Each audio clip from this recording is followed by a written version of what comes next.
Happy Friday, everybody. I hope everyone's having a wonderful week so far, and welcome back to another Retro Dojo stream. If you have not been here before, this is just more of a casual fare. We do a lot of topics, a lot of live streams. These retro gaming streams are kind of more along the lines of let's just lay back, have a fun discussion. I'll pop on a video game. Today's featured game is Double Dragon for the Nintendo Entertainment System. This is actually a game I did not own growing up. I played a friend's copy. I borrowed it a little bit, so I've only had a vague playthrough, and I haven't really gotten very far in it. So just like our previous stream with the Karate Kid stream, don't expect any sort of expert level play material here or any. I'm not going to beat the game or anything like that. It's really just more something to do, is we can casually hang out and chat, talk martial arts. I also want to treat this as a an AMA channel. So if you guys have any questions, we could talk about any curiosities that you have, or training experience, martial arts in general. So basically, grab a coffee, grab a soda, whatever your drink of choice is, lay back, have some fun. Let's just have a good chat.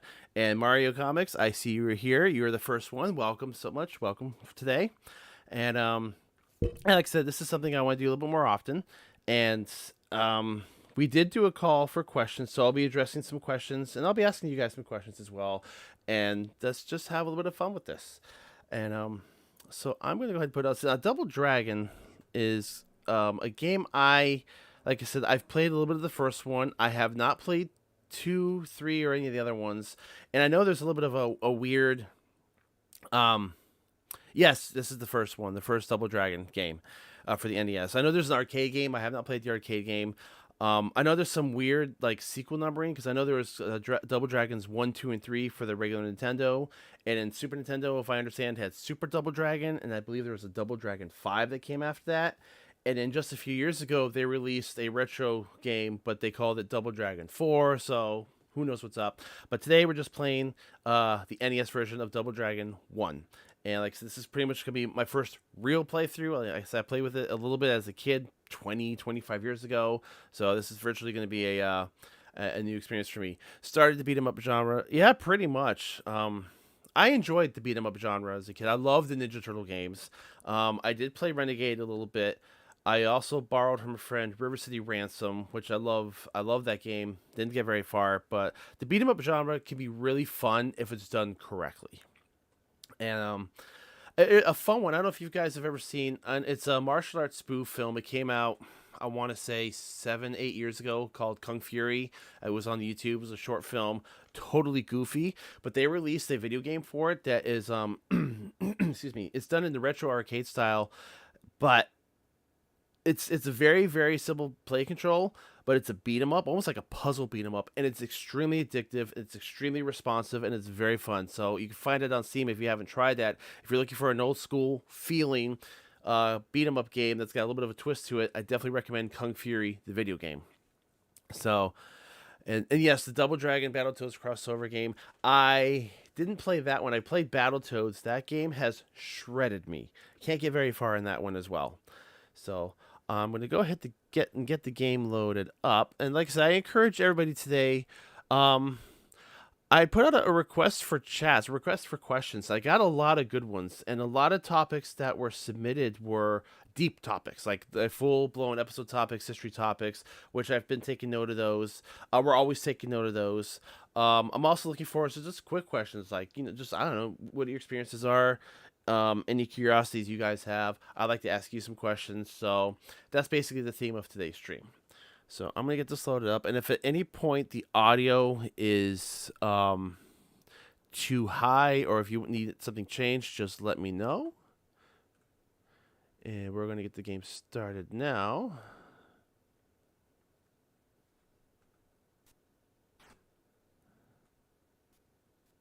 I love how the game begins with literally thugs walking up and punching the woman and taking her away. That's pretty messed up.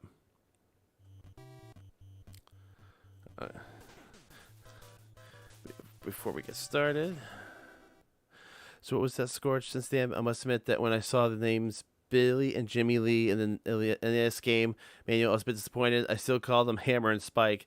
Yeah, isn't there a joke? Isn't this the game where they call them Bimmy and Jimmy? Was this the one with the translation error? I'm not sure if it was this one or part 2 or a different version of the game, but yeah, the movie. Okay, before we get into this, yeah, Daniel Rittenberry mentions I loved the movie. Watched it a few weeks ago.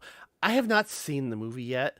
I had debated about watching it before doing the stream, but I decided no. Let me get into the game first. Let me get a good feel. Not that I expect the movie to be just like the game, but let me get into the game first, just to kind of get into Double Dragon 5, and then I'll go and watch the movie.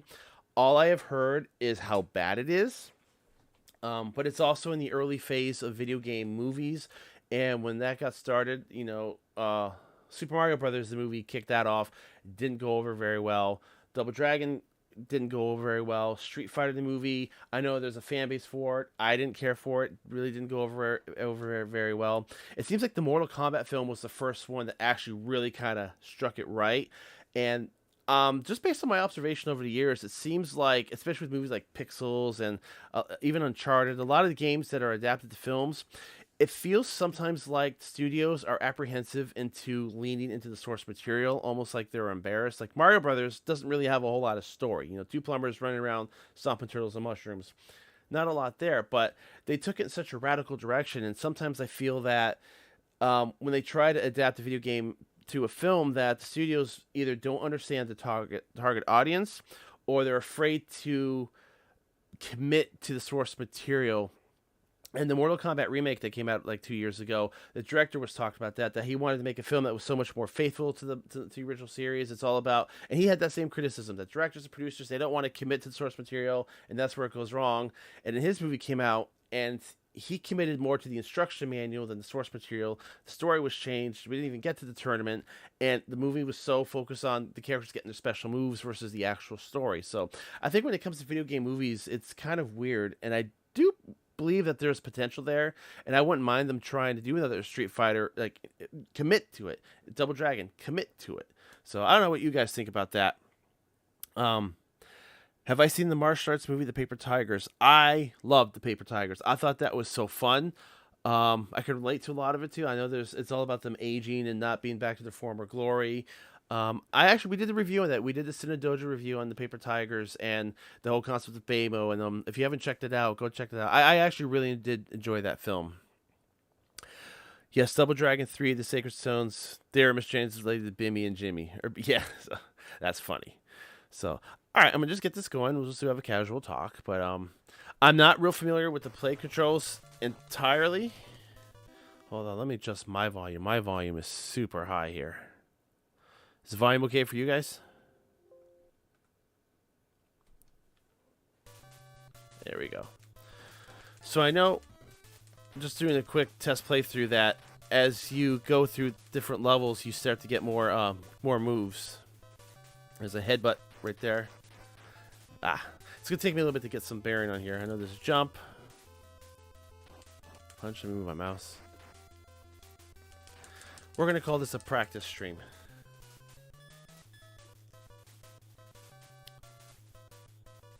I always love the arrows that tell you to progress. It's like, if you imagine if you're in a real street fight and you couldn't leave until that big hand comes up and tells you to go ahead and progress to the next area.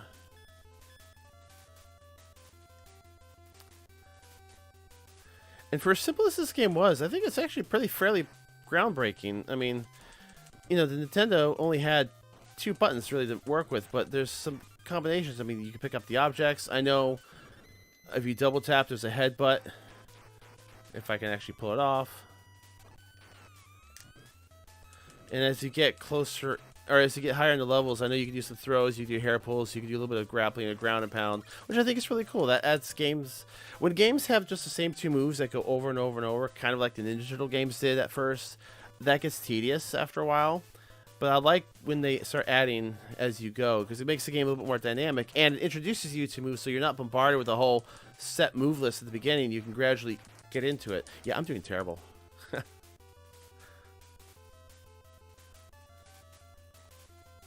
The redheaded villain's name is Terrence. Are you talking about in the movie? Okay, so I do have to ask, how close is the movie to the Double Dragon game? I mean, is it the same story? Is it like the Final Fantasy film that just used the namesake, did a completely different sci-fi story? Or is it actually related to it?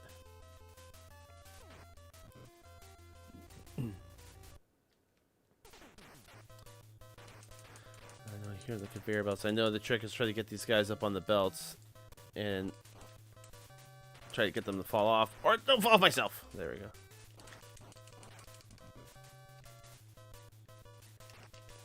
That works. Oops. And here we go. One of the weirdest looking... Okay, I would hate to ever face a guy that looks like this on the street. Radical Trivia says, haha, the movie is ridiculous, but in a good way. Okay, so it's one of the good cheesy movies. Is it one of those where you should probably have a drink before watching it? Or is it like actually just cheesy? Terrence is named the villain in the video game that you're playing. Yeah. So yeah, it's, again, total disclaimer going into this. I'm not an expert at this game. This is, in all essence, the first real serious attempt I've had in playing this game. ADT Toby asks, question, I have a feeling that my martial arts instructors are going to get into the Kenpo material in the coming months. Since they know I'm a Kung Fu nerd, I'd like to know exactly how much of it I will find in the Kenpo material. What Kenpo style is it? A lot of Kenpo systems do originate, like their roots do come from China, but sometimes they've come through Japan or Hawaii and they come to the United States, so they do go through stages of translation. I know in terms of American Kenpo, there's a lot of karate techniques and principles that have been mixed in, but there's a lot of Chinese martial arts at this base. So if you know where to look, a lot of our circular motions and a lot of our forms are kind of more based on the Chinese martial arts. So depending on what style of kung fu you're training in, you may see some similarities. I'm willing to bet you will see some similarities. The best way I could describe Kenpo in my experience is take a Chinese martial art, like in a lot of principles of it, and then take a lot of Japanese and karate moves and basics and kind of mesh them together and put a little bit of a scientific principle to it. That's kind of the best way in a nutshell that I could describe the blend. So yeah, let me know what kind of Kenpo material are they starting to bring in, and what kung fu style are you training in right now? Aha.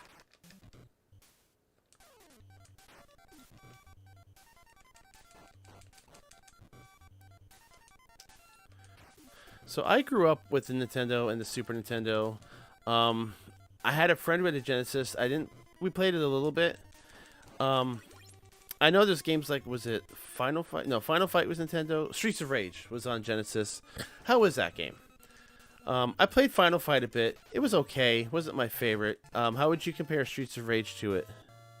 And of course, if you guys have any other suggested games that you would like to see on the channel, I know I put up a poll.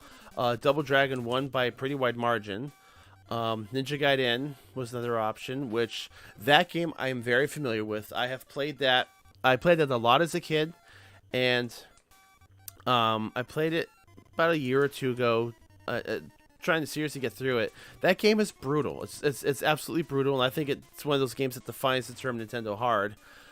It's fun, and I find it's one of the games with the best play control, but I got as far as the second form of the final boss, and couldn't get past it. Like, it's a difficult game, and I have Ninja Gaiden 2 and 3. I picked them up on eBay a couple years ago. Have not tried them yet, but no, like I said, we get through these, and I've got the other Double Dragons. If this is something you guys like, we'll keep doing these. We'll keep adding games to it. Now I know I got the jump kick now. I didn't have that jump kick before. And I do understand as we go further, there will be more moves. A Bobo made it to the movie. Did it really? Do you know who played him? That I'm curious about. I'm picturing Bolo Young from from Enter the Dragon. Who played a Bobo in the movie? That's fascinating. Oh, okay. So Ed Parker based Kenpo, and you're doing Wing Chun right now. Okay, you're gonna see a lot of differences. Okay, in a nutshell, like, I don't know to what extreme your instructors talk about bringing Kenpo in. Your Chi-Sao training, like the sensitivity training, should come in quite a bit in handy, because Kenpo has a lot of the same principles in terms of feeling your opponent and Well, that was a fail. Wow. We do have a lot of principles in terms of sensitivity training. One of our general rules is once you make contact with your opponent, you don't let go. So, like, if you do block an arm, what happened here? Oh, you know what happened? I started the 2-player game by accident. We'll have to reset that.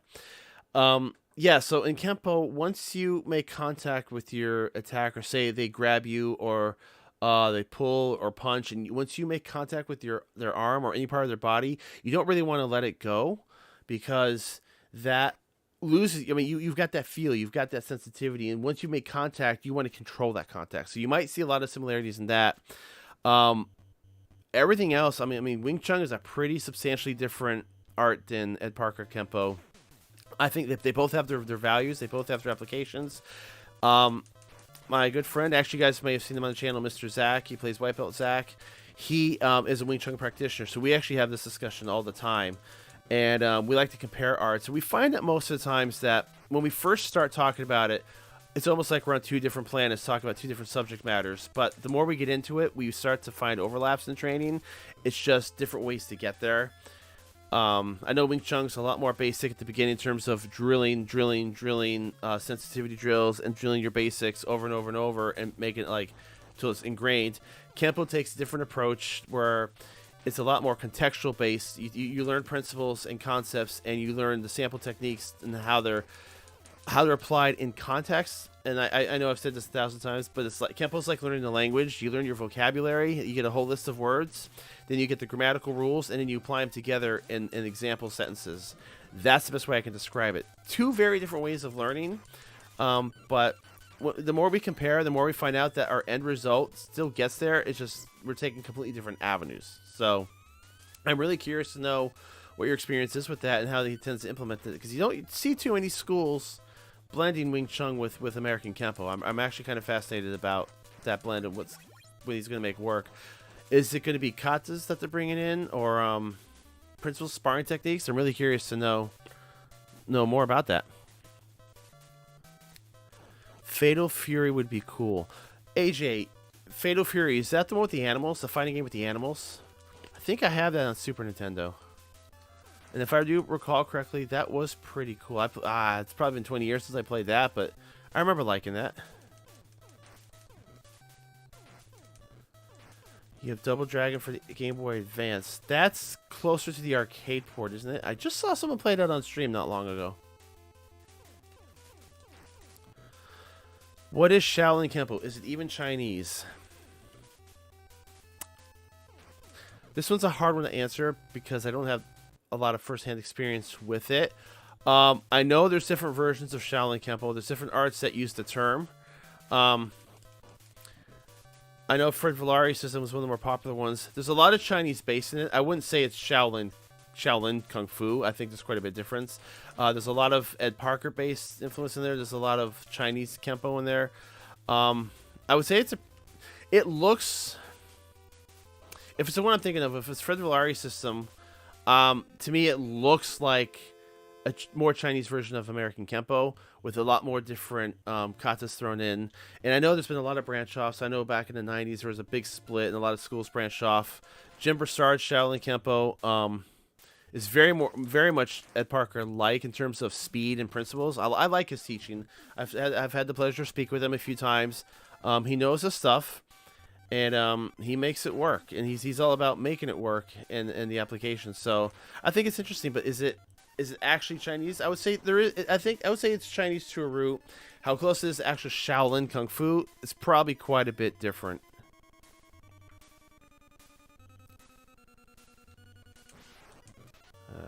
Don't you hate it when you get in the face with dynamite? Get them hearts. Yeah. Like I said, this is really more of a getting acclimated to this game stream.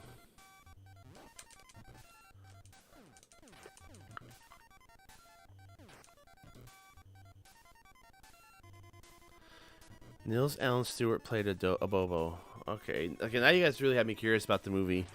Like I said, I was half considering picking it up or watching it before the stream, but I think I'm gonna have to go back and watch it now based on what you're telling me. Just out of curiosity.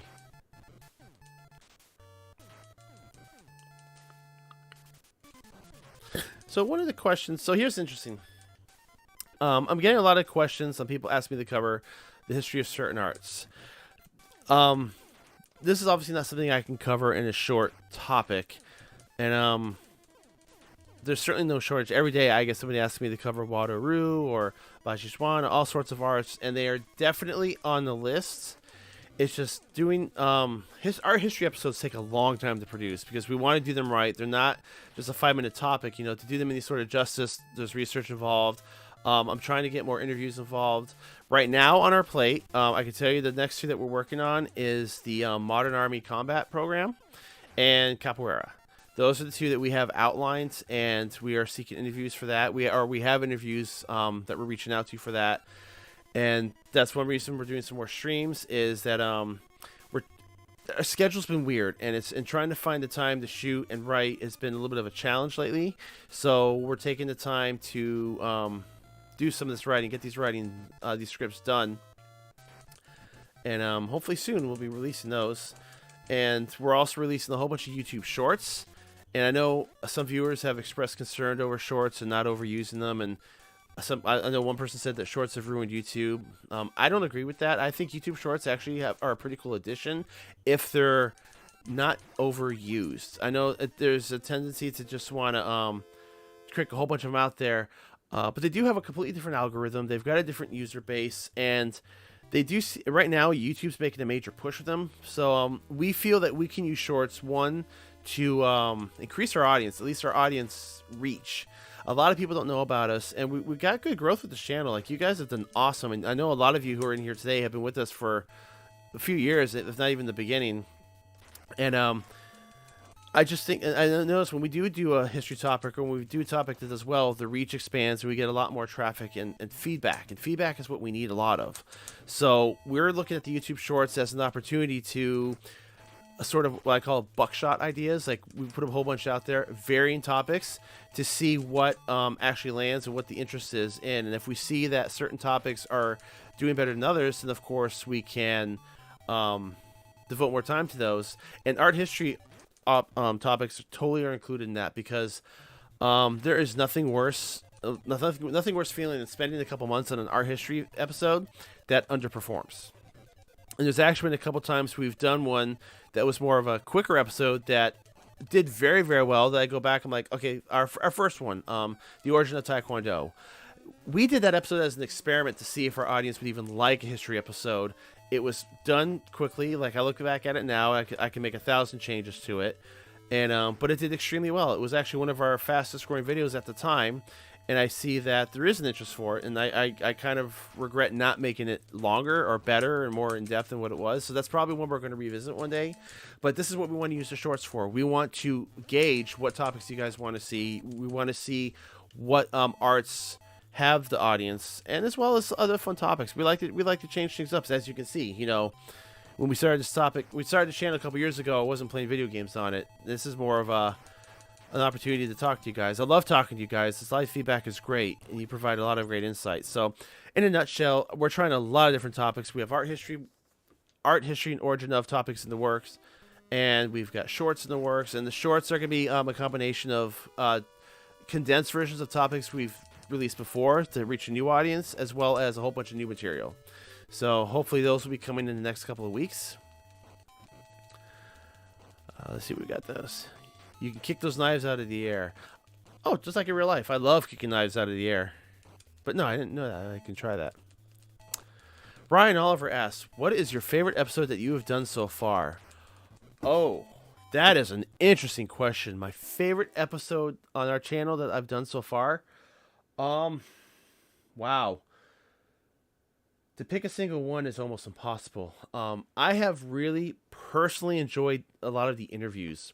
Talking to Daryl Vidal, William Christopher Ford, Jeff Speakman, Cynthia Rothrock, Derek Wayne Johnson, and more. A lot of the interviews, I really like that interaction and talking to somebody firsthand, because I learned so much, and it builds a good relationship with these other people, and they have such a whole completely different perspective and outlook on the martial arts, and a different experience growing up than I did. So I love hearing and sharing their stories. So interviews are among my favorite. We do have more interviews coming up as well. And especially with somebody like Superfoot Bill Wallace. I mean, people like that are just absolutely fascinating to talk to, and I love doing interviews. Other than that, I love doing the art history episodes. I learn a lot because I'll take an art that I'm somewhat interested in. So, for example, Kyokushin.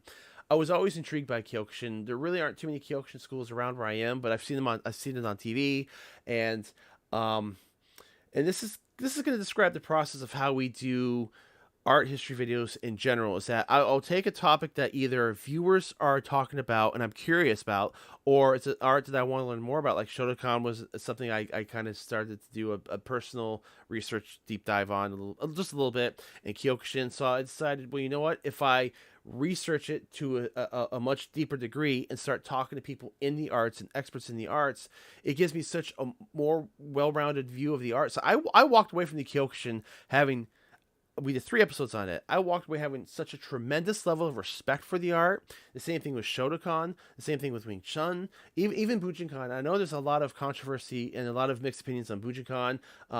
There's things I like and don't like about it, but at least the group I worked with, actually going into their dojo and being welcomed and have them sharing their art with me, even if it was something radically different than I did. Some of the stuff surprised me. I know, like I said, I know there's a lot of controversy. Those wrist grabs hurt. Like the wrist turns, some of those techniques actually hurt, and I can see them working. But just the whole experience of going out. So, basically, to answer your question, any episode I do that pushes me way outside of my boundaries or comfort zone or knowledge base are my favorite ones, because I end up leaving that project with so much more information and so many more questions and ideas of going forward that makes me want to keep doing more. And visiting dojos is something I want to do more of, hopefully soon. That was something we were going to do during the pandemic or right before the pandemic started, and that kind of put the kibosh on that. But we're definitely going to go back to that. But that's an excellent question. What are my favorite episodes?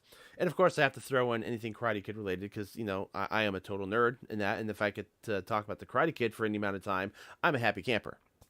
But well, let me ask you guys this: what are some of the favorite episodes, some of the episodes that we've released that have been your favorites? Any specific ones that come to mind? Could you make a video on American Kenpo katas? I could. The reason I have not yet. Okay, I'm gonna pause this for a second, and I'll come back to the game for a second, because I feel like this is something I need to address. So, okay, a lot of people ask me why I don't do a lot of techniques and teach on camera, and I show sparring clips for certain topics when it's relevant. I am personally going through a Kenpo, I don't want to say renaissance, but a Kenpo rebirth for my own self. My Kenpo history is so varied and so fragmented. I started in a school that taught Tracy Kenpo, that was a McDojo. Then he broke away from the franchise and he started, then he switched over to Ed Parker. So we started learning that. Then he kept revamping that as he learned it. Then we brought in another assistant instructor because he sold the school to a new guy, to an assistant instructor, and we started over again with a different version of Ed Parker Kenpo. Then we went to Jeff Speakman's 4.0 Kenpo, then Jeff Speakman's 5.0 Kenpo, and then my instructor started mixing the hybrid of MMA. So in my 28 years of Kenpo, my experience is across the board. Now, that being said, I've kind of put myself on a temporary academic probation. I don't know if anyone has noticed, and I haven't been wearing my uniform lately, but I've been wearing just a plain black belt because I'm kind of in a weird, confused spot. I want to hunker down. I've been collecting material. I've been learning from some very intelligent Kenpoists out there, and I want to extend a great big thank you to Sensei Alex Perez, Master Ken Herman, and even Master Sean Kelly for their guidance they've shown me the past couple of years. Because I'm at a point now, I've got 1,000 different versions, and I'm trying to decide, what do I want my training to be? What's good? What's not? What do I need to adjust? What do I need to merge? So I'm doing a deep dive right now, and the reason I haven't shown many techniques or katas or anything instructional stuff on the channel as much is because, one, our channel, I don't really want our channel to be an instructional channel. Everybody's got those. I'm much more interested in looking at exploring history and positive sides of martial arts, lifestyles, with some training thrown in, especially with guests. We can bring that in and compare. Training videos, although doing like mini seminars, are definitely something we're going to do. I am planning some long form video seminars on Kenpo that we'll be releasing hopefully next year, as well as shorter mini seminars that are going to be going on our Patreon and our YouTube memberships for our members, and we're going to kind of base it off of there. And there's a lot of techniques I want to get into, but the whole reason I haven't done a curriculum, and people even ask me too if we have an online program. No, we don't, and it's not saying that we're not going to have one at some point. It's just this channel has taught me as much as I've hopefully been able to put out into the world. I've absorbed so much information. I'm just trying to digest it all, and I'm breaking things down to a root level. I'm learning, with the thanks of Master Ken Herman, I am learning that in the depths of Kempo, I've only learned about this deep, and there's so many different layers that explain even more why the system is the way it is, some of the more obscure concepts that are in there, and how to make it work. And so I'm on my own personal journey right now, which is why I have not done a lot of teaching of Kempo on the channel, besides a few blips here and there, only because I'm trying to solidify my own personal base. I want my Kempo better. I'm happy with my training. I'm proud of my training. I have worked my ass off these 28 years. I've sweated, I've bled in class, I've done all of that, but I want my Kempo to be better. And you guys have given me that incentive to make it better. And hopefully and that's why I do Kempo topics from time to time. That's why I want to talk to Jeff Speakman. That's why I want to talk to Daryl Vidal, who's a different Kempo system. I want to see what's out there, and I want to kind of take an amalgamation of everything and put it together and make Dan's Kempo, my Kempo. We all have our own branches. We all have our own style. And I'm just trying, right now it's like a Jello mold. It's just a bowl of liquid. It hasn't quite congealed yet. So the form I want it to take. So that's something I'm working on. But to answer your question, yes, eventually I will be doing techniques and concepts, but not just a normal instructional, but from my perspective and how, maybe how it can mix with other arts and little tidbits that can be applied to everything else. So I don't want these these lessons to be just for Kempoists, but I would like to present ideas that any martial artist can look at and go, oh, that's interesting. Let me see how that would work with my material. Because I do that all the time. I'm taking jiu-jitsu and judo, and every time I learn a technique from there, I come home, I'm like, well, how can I work this into a Kempo technique? Or I see someone do a Muay Thai technique or a takedown or BJJ. I look at it, I'm like, how can I implement that? So that's where we are at, and that's our goal. And so that's why we haven't done a lot of teaching on the channel. But I do hope in the near future to be doing that. Like I said, I got a few seminars planned. We've got some books that we're working on.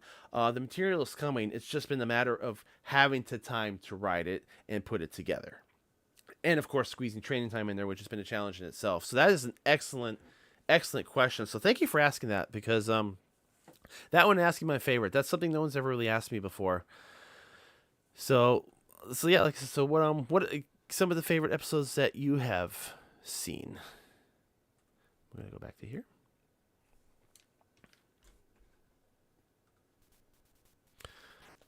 So you love our history videos. Thank you. Yeah, the history videos, honestly, the history videos do perform the best. We seem to get the best view time on that. We get the highest views on that. The only challenge is that they take a long time to make. We can't make them once a week. They take, if I'm starting from scratch, it takes a couple months to write one. And it's not just me, and I want to make it clear, this is not just me going on Wikipedia. Okay, let me make this clear. To make our history episodes, I don't just go on Wikipedia and copy and paste it and write a script from that. What I do is, I look at Wikipedia as an outline. I just look at just basic, okay, here's a history, here's this guy, here's this phase, here's this era, and here's a list of organizations. And I take that as just an outline, and then I go look up each individual organization. I go look up biographies of each individual men involved or females involved, and I look at the history, I look at the time period it came from, I look at their curriculum, and then I go and I seek out people and instructors of those arts, and I interview them either on camera or off camera. You haven't seen them all. Every one of the videos we've done have had interviews of some sorts. They're not always on camera, but there have been people I've talked to, because I really want to make sure I make it as accurate as possible, because I'm learning at the same time. So I'm not just going to see one website and copy and paste it. And even if I see, for example, Wikipedia has a really fun fact, I'm like, oh wow, that's cool, I didn't know that. I'm not going to include it unless I can verify it, at least with 3 or 4 other sources or someone that's an expert that can verify it. So, but that being said, that takes a lot of time to, I can't just do that in an afternoon. I have to research it, pull it together, write drafts, and I submit the drafts to these specialists and these experts and these senseis who will read it, and they'll send back corrections or adjustments. We go back and forth a couple of times. It doesn't necessarily really rely on the community. There's some fantastic martial arts out there. We had a lot of people help out with Kyokushin, and Sifu Jonathan Bluestein helped us with the Xing Xuan Kung Fu episode. I had no experience in that art whatsoever. He wrote a draft for me, and he and I had long conversations about the art about its history, about what it means, and the whole animal styles. And it's really a collaborative effect. So I love doing the art and history episodes. And I know people ask all the time, can you do this one? Can you do this one? My answer is yes, I would like to. It's just a lot of work, and it's worth doing. It's just something I wish we could pump out more often. And that's something you're going to see with the shorts. Like we're trying to make a good percentage of our YouTube shorts that we're going to launch are going to be specific art based, and they're going to be like a tidbit of this art, a fun fact of this art, an instructor of this art, maybe the logo of this art, and we're going to fan it out with different topics, and we're going to see what hits, and we're going to see where your interest is, and we're going to keep doing that. And basically, the type of content we're ultimately going to make is going to be the type of content you guys respond to and tell us that you like. That's our goal here. This is a community, so it's not about me talking at you guys. I want to have conversations with you because I learn so much in the process. So if you do love our art history episodes, I definitely appreciate that. And if you're watching this later on YouTube, when not on the live stream, I'm going to put a link right here so that way you can go to our playlist of art history videos, and you can just kind of go down the list. We've done Kenpo, we've done Shotokan, we've done Goju-Ryu, we've done Kyokushin, Shinryu-Shen. I'm sorry, I have a hard time pronouncing that. Bujinkan, Taekwondo. So we got a little bit of a mix in there, and we're going to be adding more. So definitely appreciate all of your input on that. Now back to the game. So I hope that answers your question about doing the katas. I know that was kind of a long-winded response. And I just saw someone ask, you're hoping I will do an interview with Kenpo Joe Rebello. I have spoken with Mr. Rebello a couple of times. Wonderful person to talk to. And yes, we have discussed doing some interviews. In particular, he's very knowledgeable on the Kenpo freestyle techniques, and that's one of his specialties that he teaches. And just talking to him about it and studying the freestyle techniques, I've applied some of it in my own sparring, and they do work, and they work quite well. So that is definitely the freestyle seems to be it's a lost part of the Kenpo curriculum. Very few schools teach it anymore, and I know everybody's got different opinions on it. I find value in it, and I have an interest in learning more of it. My instructor started teaching us at the very beginning. We did it for the first couple of belt levels, first few months, and then he dropped it, and I forgot about it for years. But as I'm going back to it now, I'm finding a lot of value in it, and it's actually the freestyle techniques are basically the answer to people saying, well, you're not going to take a technique and do 20 choreographed moves to a person in real life. No, you're not. The self-defense techniques, they teach concepts and principles, they are examples, but however, freestyle is where that blend happens. The freestyle is the transition from your principles that you learn in your techniques and how to apply them in an actual combat situation. And Mr. Rebello is very knowledgeable on that, and he and I have had a few conversations about that. So yes, we are in talks about doing an interview. Once again, it's just come down to the time of writing the questions to do so. Shotokan was your favorite. So Leonard Reese says, I love when you did the Shotokan documentary. I've been training in Taekwondo for years, but never realized how similar they were. It made me start training Shotokan. Yeah, that's another fun thing too, is when you start learning these histories, when you spend your time in one martial art, two Bobos. When you spend your time learning one martial art for a good chunk of your life, and you hear about other arts, they seem very foreign to you. And I find that when you start to train or start to learn more about the other arts, you start to see that there's a lot more overlap than originally thought. And I experienced that with jiu-jitsu and judo. I wanted something completely different. American Kenpo doesn't have a lot of the stand-up takedowns. It has some, but it doesn't have the ground fighting. It doesn't have the stand-up and takedowns and submissions that judo has. And I wanted to learn that to supplement my Kenpo. But the more I've done those classes, I've lost bad.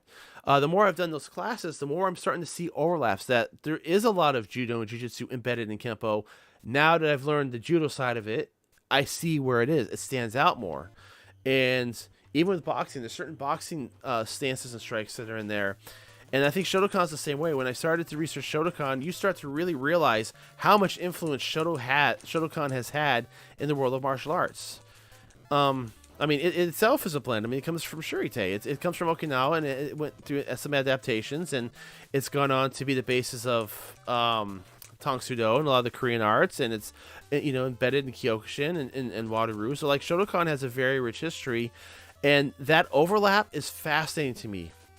And that only helps blur the lines between, you know, I hate the debate of people arguing which art is better than the other art. And it's hard to determine because there's so many commonalities between them if you choose to look, you know? And it just amazes me how many arts are actually blended in there together with each other. And yeah, Taekwondo is a good one too, because I learned, and that's one like that.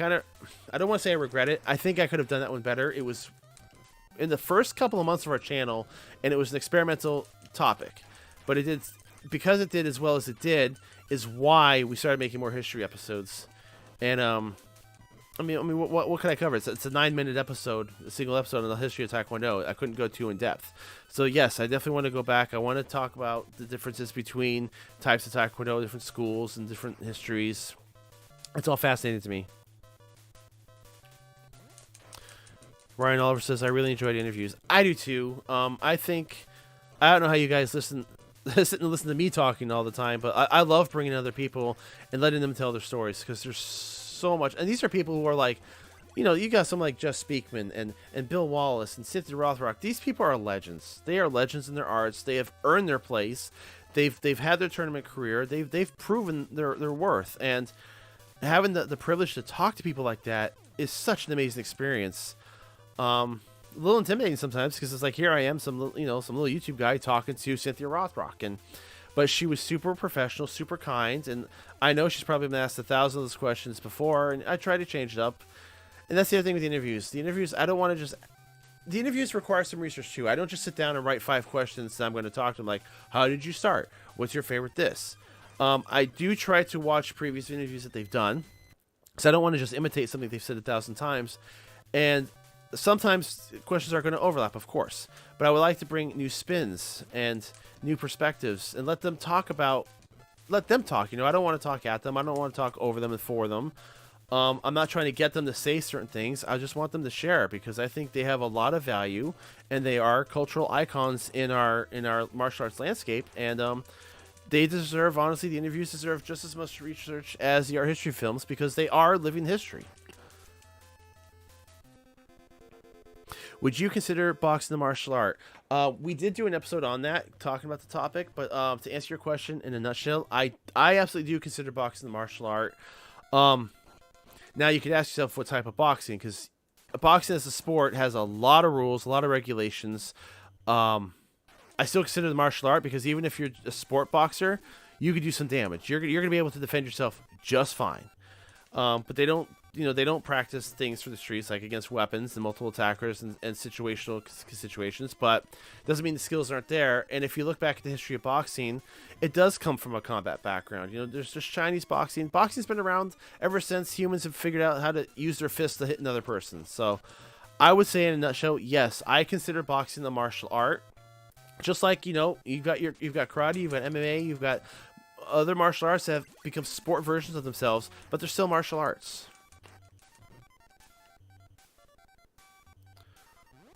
I also have to say with this game too, I love the color palette and I love the level design.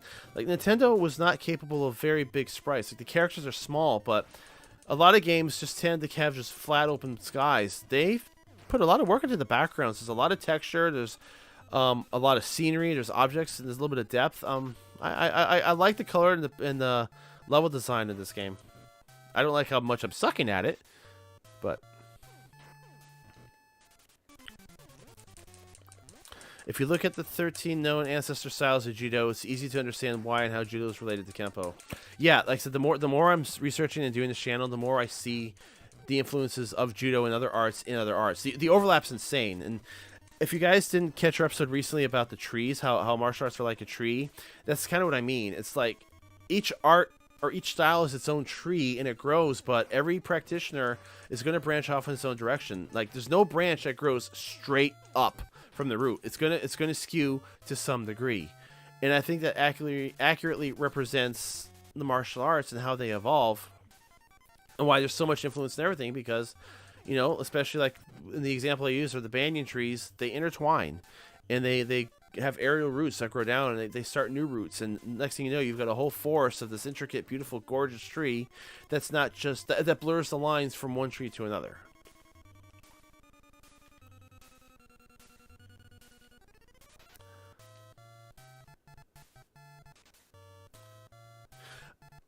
also want to address a question. We did have someone ask a question on the chat when I announced this. 𝗘𝗫𝗧𝗘𝗡𝗧 adversus tyrannus. I hope I got your name right. They asked, I'd like it if you could do an episode on disadvantage training. For example, defending against an opponent with one arm bound behind your back or an object. Yeah, I might go back and do an episode on this. I found this really intriguing. Because I like the concept as long as it's done safely. Like the whole idea of binding one arm or one hand, I think is fine. My only concern there is a fall risk. You know, if depending on how you've got your hand tied up, if you fall, you could easily, you know, break an arm or dislocate a shoulder. But if you could restrict it safely, I think that's absolutely a great exercise to do. Limiting yourself, I think it's a mindset we should have, and I don't think it's trained enough on a wide scale. When I was going for my second degree black belt, I did a voluntary thesis. I wanted to explore kata. I created a kata. I called it the Wounded Kata, and it's not the greatest thing in the world. I don't even know if I could perform it. I have my notes, but my whole concept was doing some of our basic self-defense techniques in sequence, but I would change it up. Well, I'm going to do this technique. See, my right arm is broken. Well, how would I do this technique with with my two legs and my other arm? Or what if I had a leg broken? Or you know, how if I was handicapped in any way? It was a thought experiment to see what I could do to push my limits, because you're absolutely right. You get hurt in a fight, you're at a major disadvantage, and I think training for those disadvantages are only going to help. One thing, too, is eyesight. We rely a lot on our vision, which we should, especially in the fight. You need to see what's going on. But back when I used to teach at a local school, I did do a drill. I wanted to teach them tactile and train and use other senses. So I would have the kids line up in the room. They'd all sit off to the side, and I'd bring two kids up, and we would blindfold them to the point where they couldn't see anything.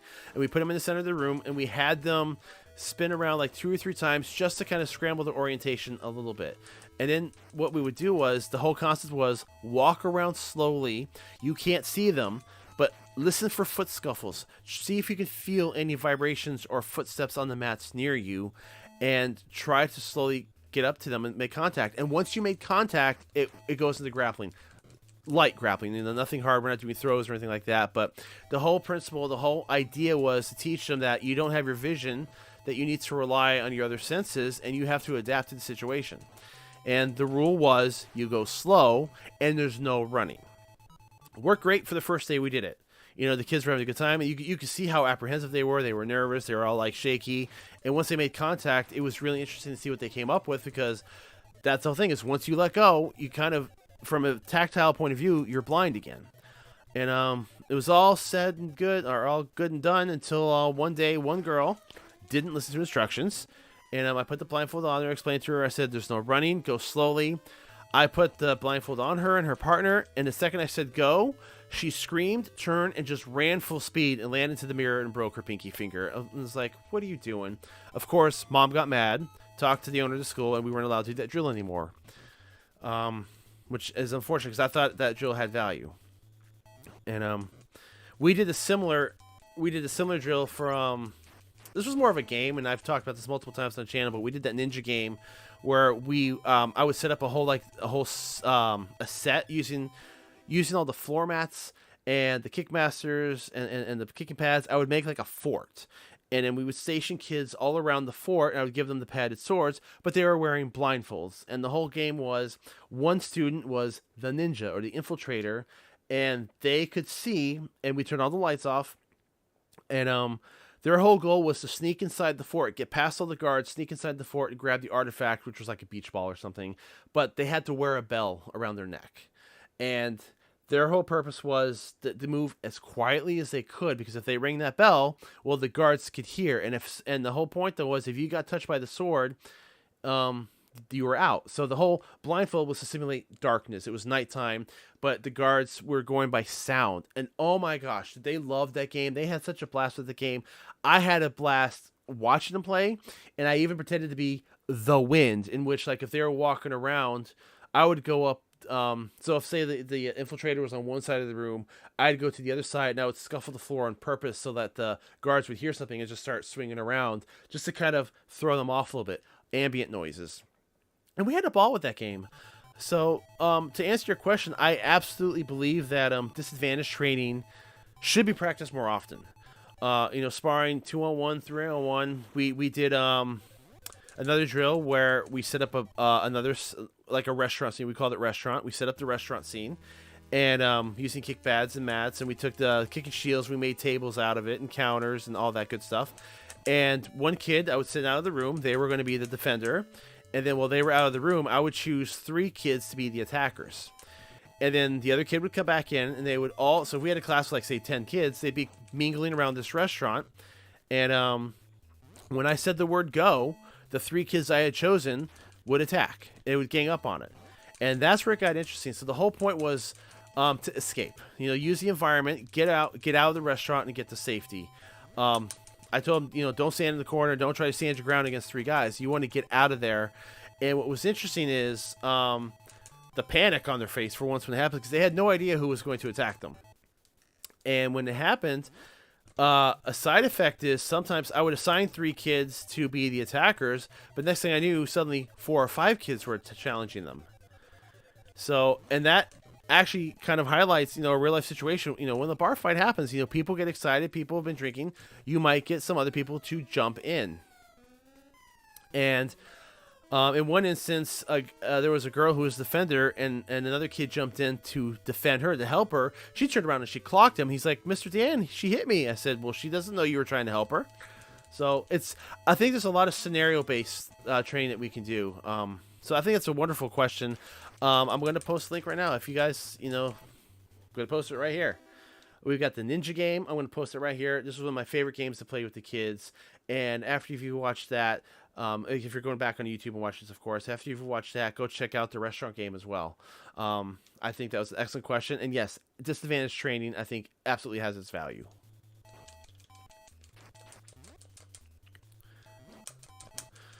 I wish sensitivity drills such as 𝗔𝗖𝗘𝗧, push hands, and pummeling were practiced more frequently. Attributes built through them are so valuable. I agree too.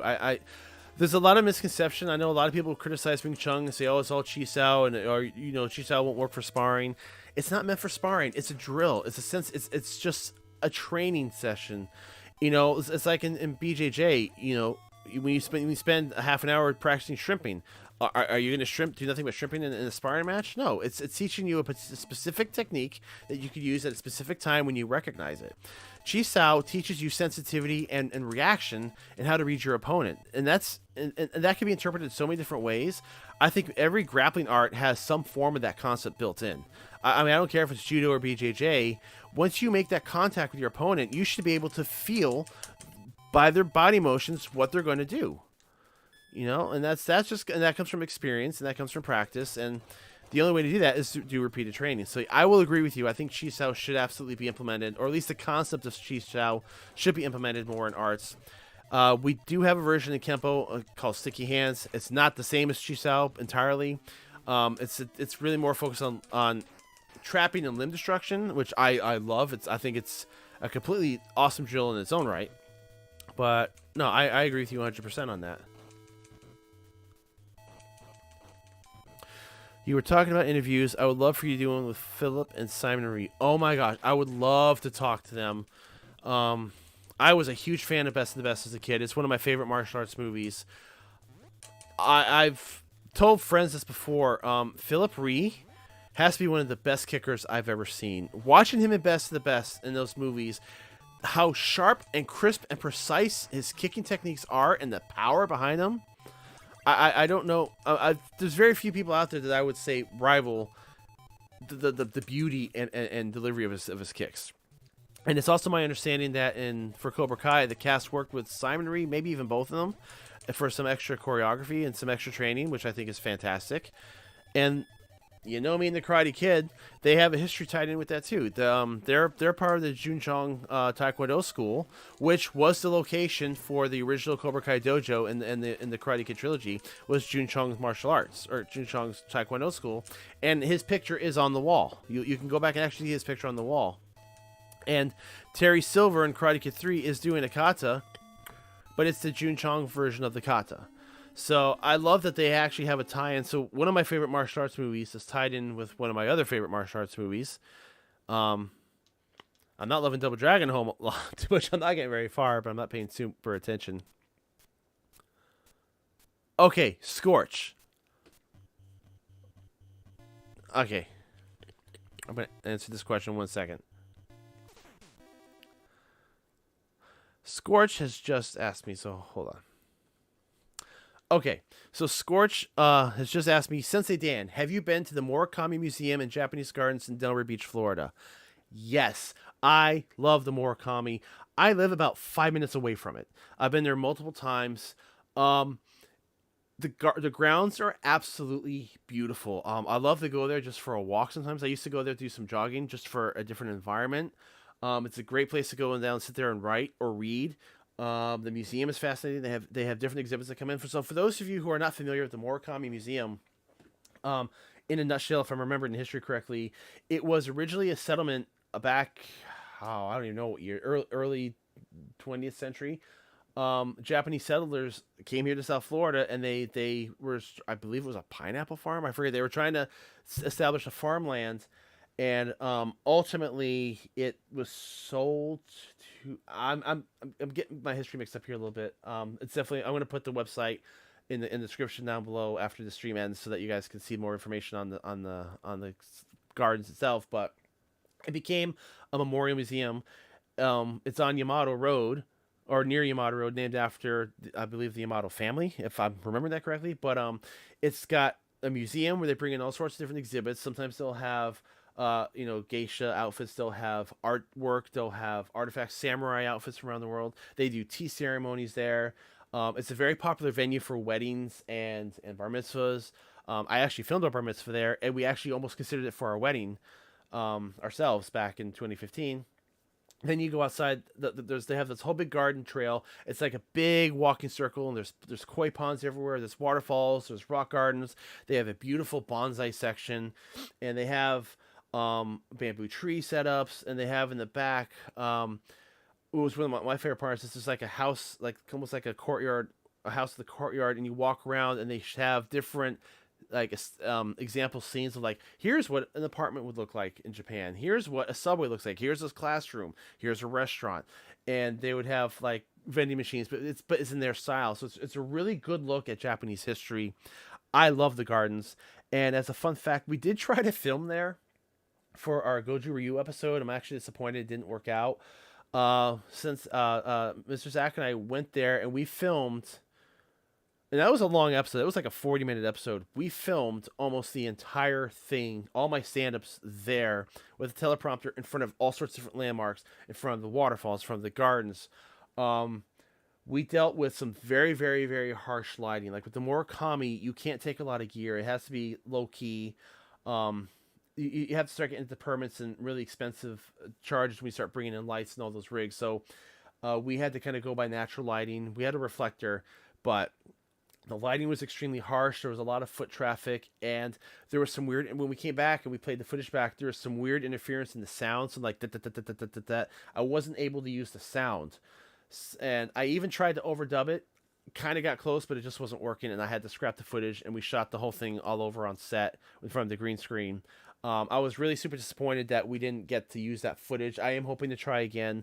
The Morikami, if you guys are ever in South Florida, in the Delray Beach area, I highly recommend it. It's not huge, but it's very peaceful, and it's a great glimpse of a little bit of a Japanese environment, and it doesn't quite feel like Florida, and it feels like a little tour of Japan, almost like you're doing like a little mini time travel.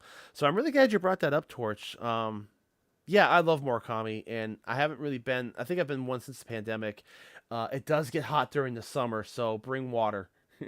And it rains too, but Morikami Museum is absolutely gorgeous. So if you have not checked that out, again, check down the link in the description. And hopefully one day we'll be able to shoot there again. But wonderful question. You're the first person that ever asked me that. Have you been there? Have you ever been there? And if you have, what do you think of it?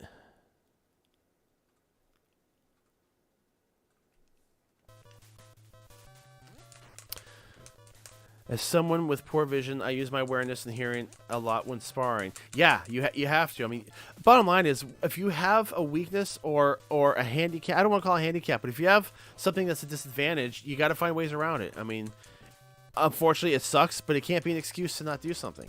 Um, I had a viewer at the beginning of this channel. He told me that I don't know if he's still with us watching. I hope he is, but he's blind, and he wasn't always blind. But he got blind as he got older, and he practiced a lot of grappling, a lot of judo. So it was all tactile based. But I give the guy all the credit in the world. He took up boxing, and he said it was the most terrifying experience to train.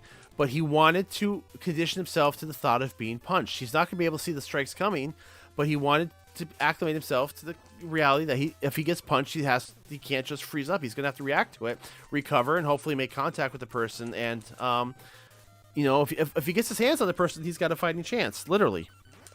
And he even told me a story once that he had 2 guys try to pickpocket him, and he was able to use the judo to fend them off. So yeah, if you have a disability or a disadvantage of some sort, you got to use your other senses, and sometimes it sucks. And my instructor, my Shihan for jiu-jitsu, he's told me stories about people who've come in with one arm. It's like, well, how do you teach throws or grappling with one arm? Well, it's mechanics. You work around it. So I give you credit for sticking with it.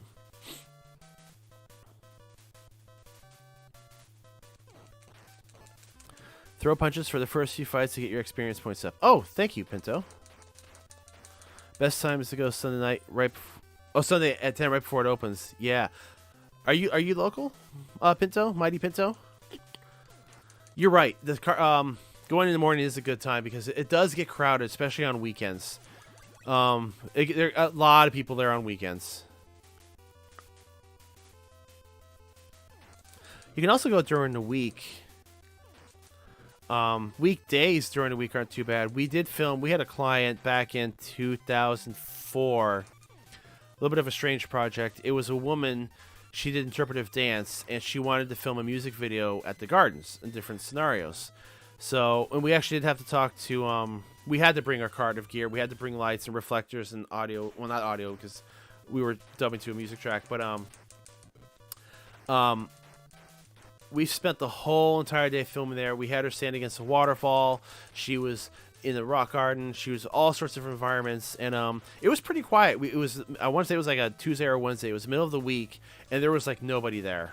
And it might have been off season too. So it was actually, I mean, the project kind of was not our most favorite project to work on, but the shooting experience was pretty good because it's such a beautiful location. And if we ever, films or something we want to start doing, I would love that we start doing some martial arts short films coming up. That's a goal of ours as well, and I think Morikami would be a wonderful location for a lot of shots.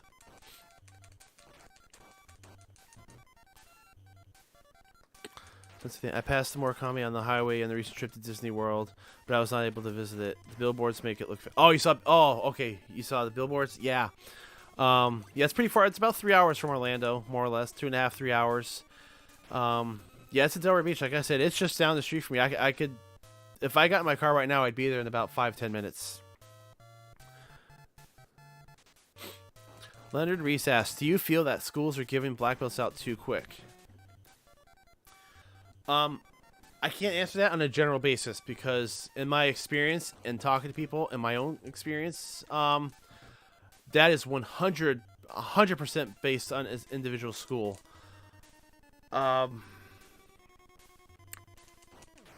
a little bit conflicted on this one because when my second instructor took over our Kenpo school, it wasn't about the ranks. Like, ranks took a while. You had to really do the material. He focused on the material, and he didn't just teach it to you to memorize it. You had to really break it down and understand it and adapt it. And he made us work for our black belts. As he got later into like closer to 2015, I could see he was burning out, and all of a sudden the belt ranks started coming a little bit too freely for people. And I noticed that he was definitely exhausted. He was running, he had a CrossFit session he would do in the morning. So he was showing up at 5 a.m. doing CrossFit training. Then he would do kids classes from he would go pick up the kids, bring them back for camp, do kids classes from 3 to 6. Then he would do a teens class at 7. Then 8 o'clock he would do our adult Kenpo class. And then after that he trained his MMA fighters because he was actually teaching local fighters, and they were fighting in the amateur circuits. So he was leaving the school. He was basically at the school from 5 a.m. to 10, 11 p.m. every night, and I think that really wore on him. He didn't have any instructors. working with him, so it was all on his shoulders. I could tell that the material was getting watered down, and the belt rank started coming a little bit too freely. He had one family within the course of the year got brown belt, and they were yellow orange belt caliber at best, just because they hadn't had the material. He watered the material down so much, like a fraction of the techniques, and it was just, you could just tell it was winding down. But a lot of schools, I think, do that, and I think there's a lot of schools out there that do promote too fast. I don't want to point out in art specifically, because I don't think it's based on the art. It's just from what I've seen from local schools.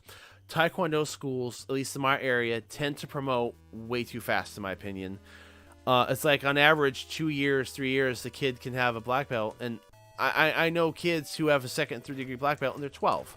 I think that's way too fast. I'm fine with a junior black belt, but a full adult black belt, let alone the second or third degree at age 12, they haven't been alive long enough to put in that kind of work to earn that, in my opinion. Now, I say this without knowing what the curriculum is. I know every art bases their levels on a different scale. When you train in karate for 4, 5, 6, 7 years to get your black belt, you're covering a core of the curriculum.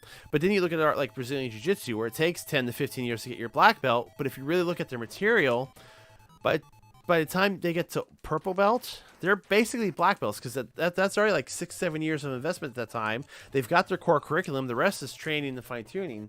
So, in my opinion, a black belt in BJJ is probably equivalent to a second or third degree black belt in another art. So I can't answer that question as a blanket statement, yes or no. It's 100% dependent on the school. I do feel a lot of schools promote way too fast and give black belts out way too easily. And there's the flip side of that too. There's some schools that will withhold it. And I know a lot of people who should have gotten their black belts, but the teachers withheld them, whether it be for, to get extra tuition, to keep them on the school longer, or what have you. It's unfortunately a basis by basis discussion issue. Ryan Oliver earned his purple belt last night in BJJ. Congratulations, Oliver. That is not easy. That's a lot of work. That's a lot of work right there. So if that's what you did, in my opinion, you're at a black belt caliber compared to most other arts. Long time no see or hear, Dan. How are you? SCW 2007. It is awesome to see you on here again, sir. I was hoping you were all right. I hadn't seen you on the channel a bit. You were one of our first, if not the first, subscriber or commenter on this channel. So I'm absolutely happy to see you here, sir. I hope you have a wonderful time. We're going to be doing a bunch more of these. Yeah. Daniel Rittenberry says, let me get past this bridge. I can't get past this bridge. Okay, life goals. Get past this bridge and not suck as bad as I've been sucking.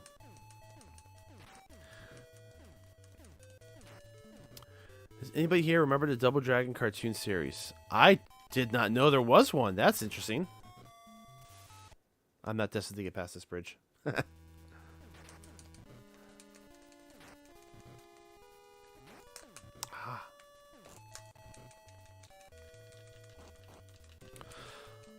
What is my opinion on Korean martial arts being called karate? The AAU separates their karate and taekwondo competitions.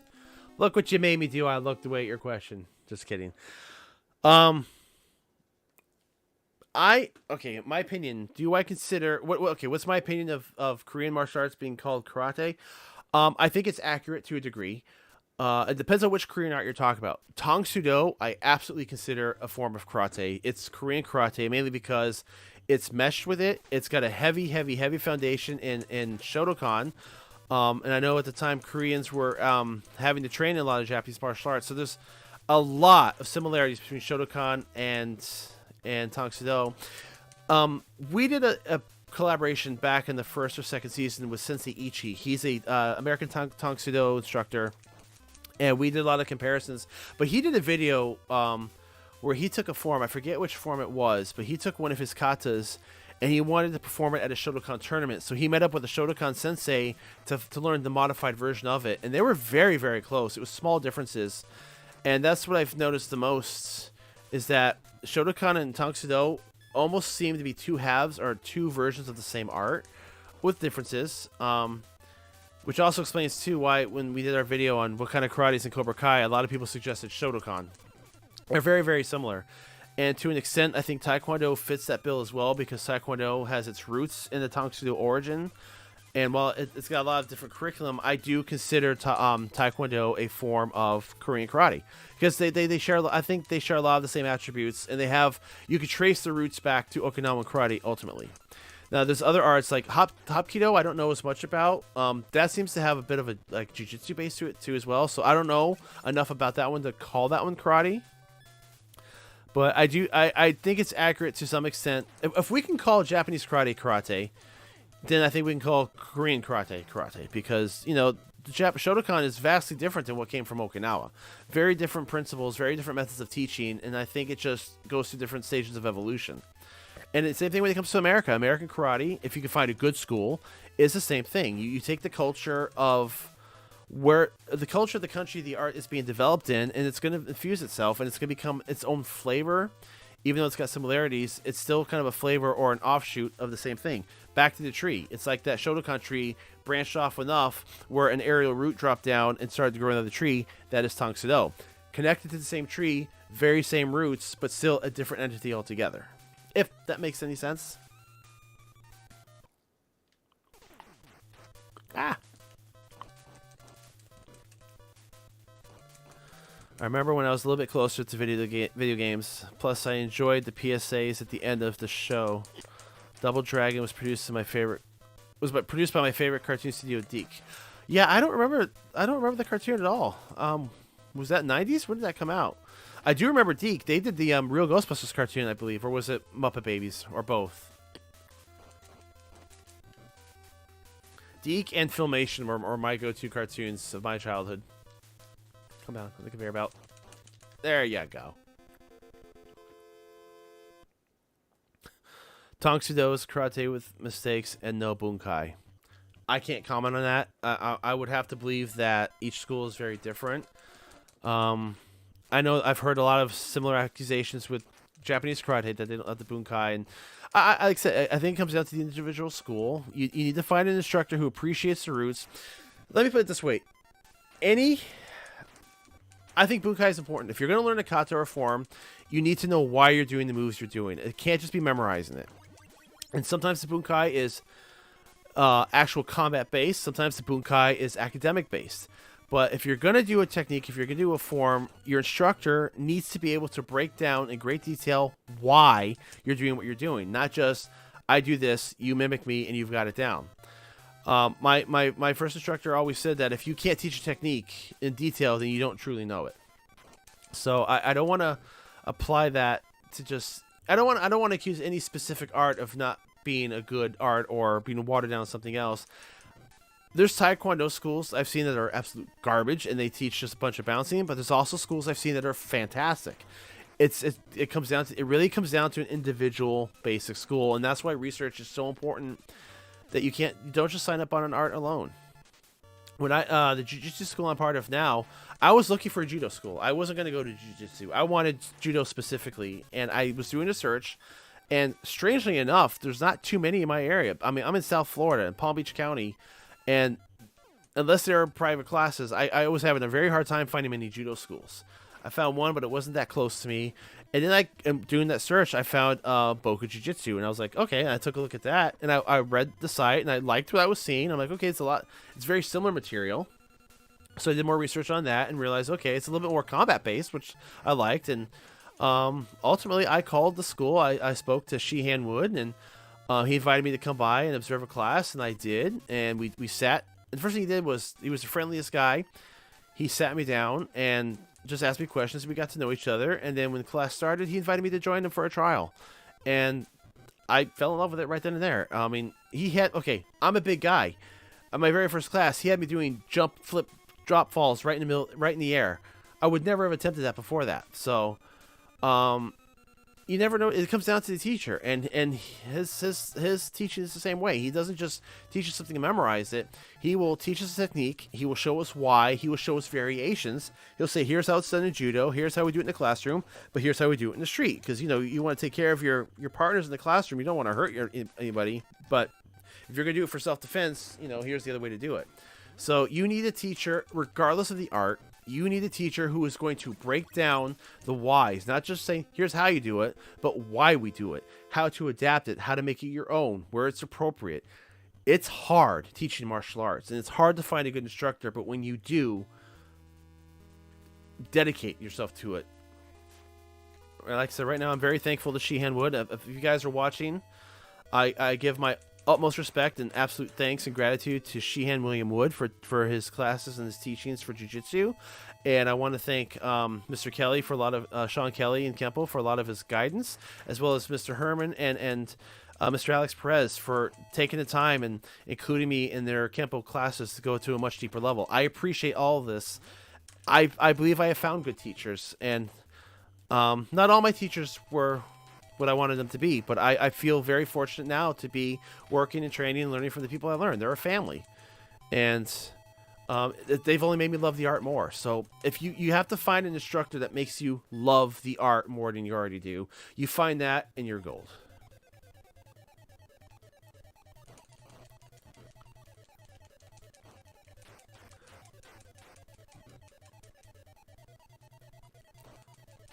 Friendly judo instructor here. It's sad but true. Judo schools are few and far between. I imagine it's regional, but yeah, I was very surprised by that. I know there's one. I only know of one other one nearby, and I say nearby, it's about a half hour away from me. That's a pure judo school. I personally like the school I'm going to better, Boku Jiu-Jitsu, because he actually teaches us judo with the jiu-jitsu, and I find it a lot more applicable. And he teaches us the combat-based version of it. But yeah, I would. As popular as judo is, I would have expected a lot more schools. Now, that being said, too, is there's BJJ schools in every corner, and BJJ is very closely related and offshoot of judo, so maybe they teach a lot of judo techniques. You could probably get a lot of some basic training there as well. Not many judo schools in New York. That surprises me as well. Sensei Dan, Hapkido has a great deal of Daito Ryu Aiki Jiu-Jitsu in it. Yeah, that's what I'm saying. That one seems to be more grappling based. So that one I can't. I hesitate in calling that one Korean karate because I think it's got a much different base to it. Whereas Tongsudo and Taekwondo, I do feel are much more closely related to karate. This damn bridge.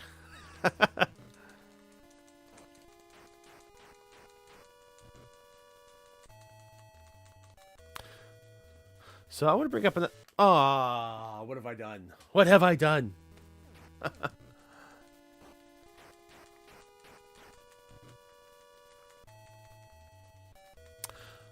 Okay, Leonard Reese asks, Is there a possible chance somebody cross this bridge? Never. Okay. In all seriousness, he asks, is there a possible chance that you could focus on the women masters of the martial arts? I feel that they are not talked about. Yes. And that's one reason I reached out to Miss Cynthia Rothrock, because there's a lot of female martial artists out there. The reason we haven't yet is when we started this channel, we watch our demographics very closely because... Let me pause this for a second. I think this question deserves a little bit more of a focused answer. So the question is, do we plan to devote ourselves more to showing more female martial artists because they've got a great part in the community? The short answer is yes. And to explain my answer and our stance on this, I have to kind of go back to the beginning of the channel, is we watch our analytics very closely. We look at our demographics and our age groups and our gender groups very closely. And when we started the channel, at the beginning, for the first year, it was 99% male audience, half in the United States, average age is about 18 through 55. So going by that, we catered content to that. I have tried to throw in some female martial artists here and there. That's one reason I reached out to Cynthia Rothrock. Her interview was absolutely fascinating. There's a lot of other female martial artists I would love to include. And over the past couple of years, I have seen the demographic shift a little bit. Now we're at about like 91% males and 9% females.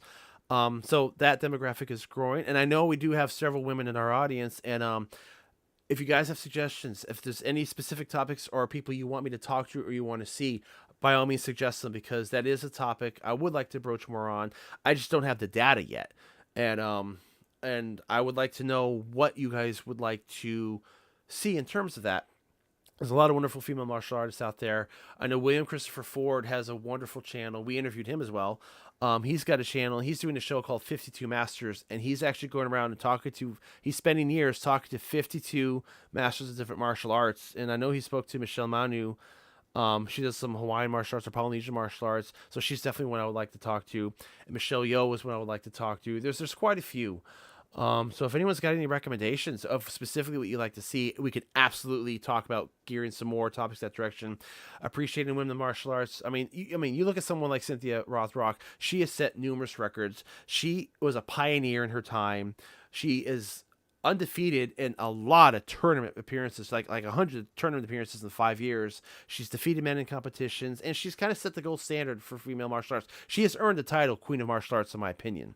So, and again, I'm going to post this here. If you guys have not seen this yet, if you're watching this back on YouTube, here's our interview with Cynthia Rothrock. I just think it's her perspective is such a wonderful perspective and experience. So that's definitely an aspect we do want to include more of. So I'm definitely open to suggestions and topics on that. I don't want to just cater to one audience. I like to include everyone who watches. And the more our female user base grows, the more topics we'll be happy to produce on that. Back Double Dragon.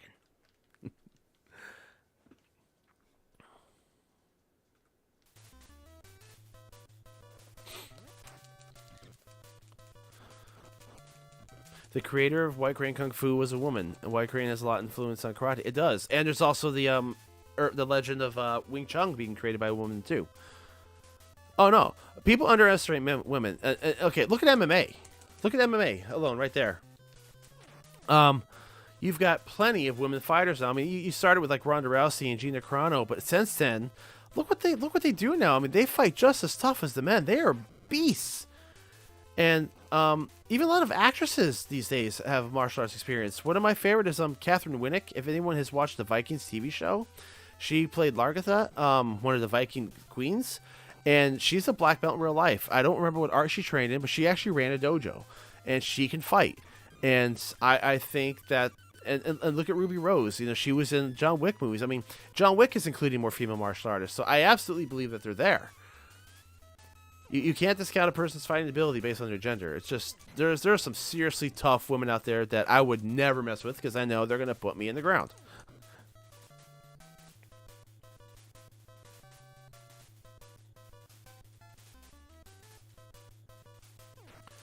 Police officers often have to modify their BJJ techniques as a result of their bulky gun belts. In that respect, I find judo to be more applicable for uniformed cops in many situations. Yeah, it's easy to train with a gi and practice with a gi in a controlled setting. When it comes to real-life applications, clothing, utility belts, look at soldiers in the military. That's why, like, the Army and the Marines often have their troops spar. The recruits spar with gear on because, you know, if they're in a real situation in the battlefield, they're not going to strip down and say, okay, we're going to do punches only. You're going to fight with gear on, and a lot of it. And that's just part of the adaptation. And cops also have to typically abide by certain rules too in terms of striking and choking. I mean, there's a lot that has to be modified, and I think that goes across the board with a lot of martial arts in general. It shouldn't matter if you talk to women or not. Speak with martial arts, skilled martial arts, not man or woman. No, you're absolutely right. And I haven't been okay. Let me clarify that. We have not been avoiding women because they weren't our audience. I've just been keeping an eye on the percentage of the base. We do try to include women martial artists now and then, and we do have several more that we're reaching out to. So it's, you know, Cynthia Rothrock was not the only one that we're trying to talk to. And you're right. It's about the skill of the martial artists themselves, not their gender. I want to clarify that that's not what I meant. I was just saying the pattern I've noticed that our female demographic has grown, and in light of that, I would like to do more female centric topics just because they do deserve to be recognized.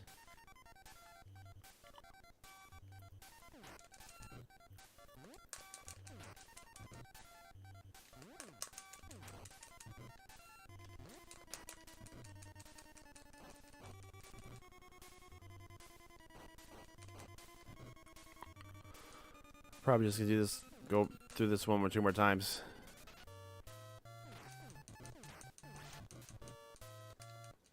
I do. What happened? Oh, I died.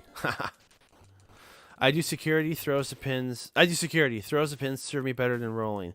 I have to agree with that. You want to submit. Okay, in a real life or death struggle, you want to spend as less time on the ground as possible. Submissions though, submissions and locks and throws work great. You know, okay, throws, people can often underestimate the effectiveness of a throw. It's one thing to do a throw on a gym mat or in a classroom, but when you throw somebody for real, landing on concrete or a hard surface hurts a lot, especially if the person throwing you is not doing it gently and they're doing it to defend themselves. In many cases, that's going to end the fight, especially since a lot of shoulder throws and dumps like that are intended to dump you on your head. So I think judo is one of the most practical martial arts, in my opinion, along with jiu-jitsu, just because it's not messing around. It's using body mechanics, and it's a lot of those throws can end a fight quickly if they land the way you intend them to land.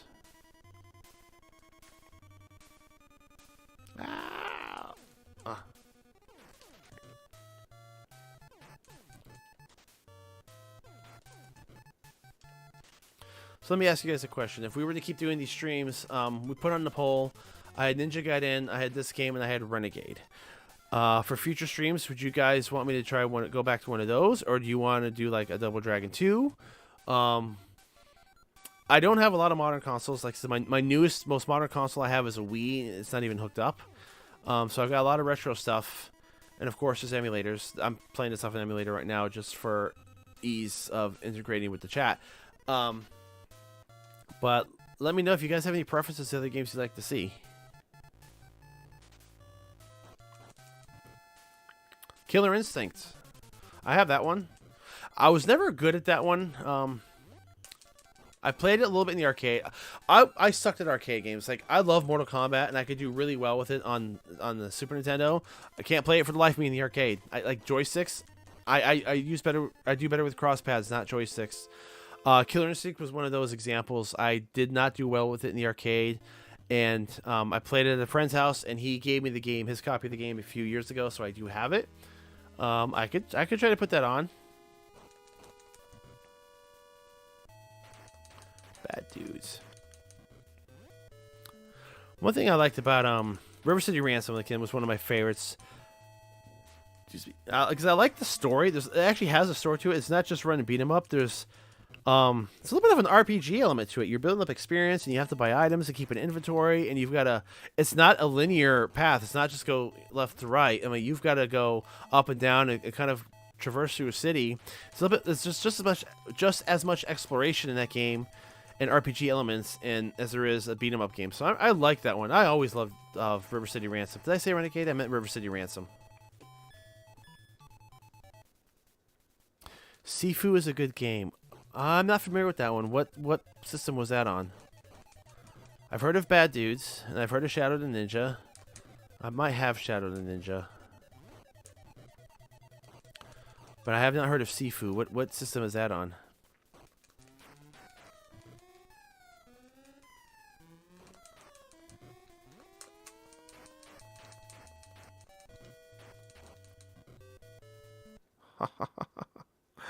I'm doing horrible.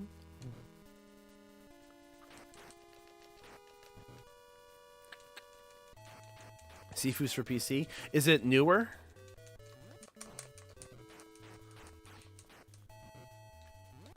Streets of Rage. Yeah, people have recommended Streets of Rage. I've never played the Streets of Rage game. I've watched playthroughs online. And didn't they have a re-release recently? All right, I'll have to check Sifu out.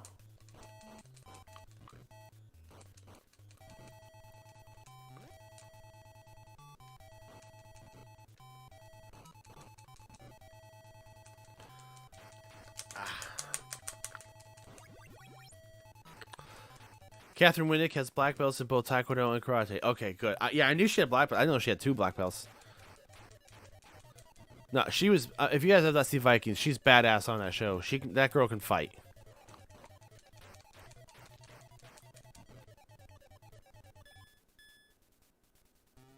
Woo. Okay, the infamous bridge. Will this be the time? My hit points are kind of low, and I have no extra lives. Pick up the bat. Go slow. Speak softly. Carry a big stick. Hit the guy with the knife. And die.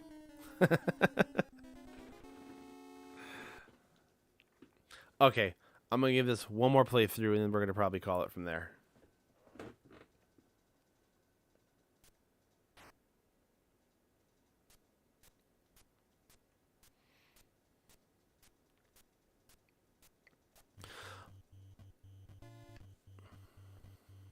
I also had a question somebody posted on the post the other day asking, I would be interested in the history of Kenpo.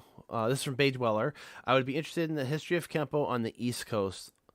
Also, continuing martial arts training into one's older years, especially the mental part, as in, I physically can't do X anymore. Am I still worthy of my rank? Okay, let me rephrase this question. So, okay, so the question is, he's interested in the difference between East Coast Kenpo Karate, the development of East Coast Kenpo Karate, as well as the concept of continuing martial arts education and training into one's older years. So if I can't do X technique anymore, am I still worthy of my rank? I think this is a very good question. Let me tackle the Kenpo one first. I don't have firsthand experience comparing East Coast and West Coast myself. I have not trained anything on the West Coast. However, it is my understanding that, Kenpo started on the West Coast. Ed Parker brought it from Hawaii to California, and it really blossomed in California, and eventually, worked its way across the world in the United States. From everything I have heard and from the people I have talked to, at least back in the 70s and 80s, West Coast Kenpo was pretty brutal. It was hardcore compared to East Coast. I've seen some East Coast schools now. Again, I'm talking about like more contemporary times that are actually pretty good. So right now, I don't know how much of a difference there is, but look up tournament footage or old Kenpo footage from the 70s if you can, and they were vicious with each other. Like Ed Parker would do demonstrations that he actually would grab people by the groins and throw them across the stage.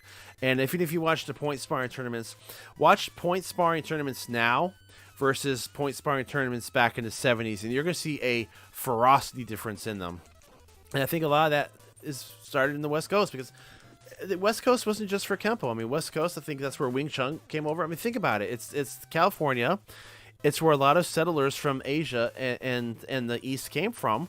So it makes sense that they took root there. Ed Parker started there. Bruce Lee started his career there. You had Hollywood that was bringing martial arts into movies there. Wing Chun, I believe a lot of them came over. Or I know Bruce Lee started teaching over there. I think it's just the West Coast was just a natural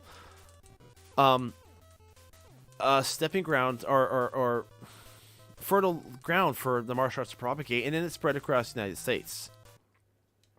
As far as being older and still earning your ranks, yes, I don't think a person should lose rank ever because of their age, because rank is based on what you've accomplished and what you have learned and your knowledge doesn't go away. You can still be wise, and in many cases too, as you get older, maybe you can't fight the way you did when you were 20, but you might be able to fight smarter. You might be aware of limitations that you have, and you can adapt to that, and you, in your experience, can work around that. It's kind of like we were talking about the disadvantage training a little bit ago. If you have an injured arm, whatever, you have to learn to work around it. Otherwise, you're in trouble. I mean, to survive, you have to adapt. That's like the basic nature of life, is you adapt or you die. And I don't mean that literally, and I do, but in the context of your question is, just because you get older and you can't perform a technique anymore the way you used to, doesn't mean you should lose your rank, because you learned it. All the education that came with that is still there. You could do it. You could teach it if you wanted to. And I'm actually facing that right now. Like I said, I've kind of put myself on a little bit of an academic probation. I want to reestablish my own training. And there's stuff I can't do. When I was 20 years old, I was doing the tornado kicks and the jump spinning side kicks and back kicks. I can't do that now. I have a bad knee. I have an old injury that's coming back. I have osteoarthritis in one knee. I can't jump. I'm having trouble running, and I can't kick. I don't have the flexibility or the strength in that leg that I used to. And as a result of that, my left leg is fine. I can still kick just fine with my left leg, but what I've noticed is I can't kick as high currently because I haven't been able to stretch my right leg as much, so I don't get the width. So I am now finding ways to adapt that. I haven't been able to stretch as easily because squatting hurts. I can't get full range on my right knee, so I actually recently just got one of those stretching bars so that I can actually get an even stretch. So I am addressing that.